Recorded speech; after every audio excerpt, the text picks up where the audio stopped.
അങ്ങനെ 2025 അവസാനിച്ചു എന്നും പറഞ്ഞ് നമ്മുടെ ട്രിപ്പൊന്നും അവസാനിക്കരുതെന്നല്ലോ.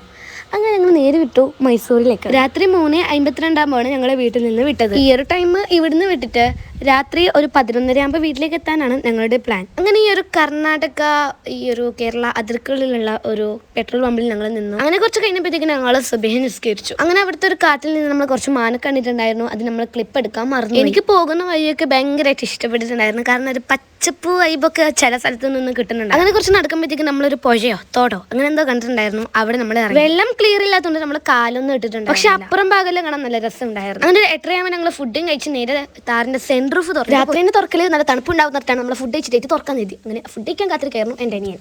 അങ്ങനെ പോകുന്ന വഴിക്ക് നമ്മളൊരു ഗാർഡൻ കണ്ടു. അവിടെ നിന്ന് കുറേ വീഡിയോസ് ഒക്കെ എടുത്തു. എനിക്ക് ഇങ്ങനത്തെ ചെടിയൊക്കെ കാണാൻ എനിക്ക് ഇഷ്ടമാണ്. ഈ ബൊഗൈൻവില്ല പല നിറത്തിലുണ്ടായിരുന്നു. അത് കാണാൻ ഈ പൂ പിടിച്ച് കാണാൻ നല്ല രസമാണ്. ഈ ചുവപ്പ് നിറം തന്നെ കണ്ടില്ലേ? ഈ ചെടി മാത്രമല്ല ഒരുപാട് ചെടി ആ ഷോപ്പിലുണ്ടായിരുന്നു. അങ്ങനെ അവിടെ നിന്ന് യാത്രയായി. അങ്ങനെ കുറേ നേരത്തിന് ശേഷം ഞങ്ങൾ മൈസൂരിലെത്തി. ഇനി അവിടെ നിന്നുള്ള വീഡിയോസ് വരുന്നുണ്ട്. അപ്പോൾ ബൈ.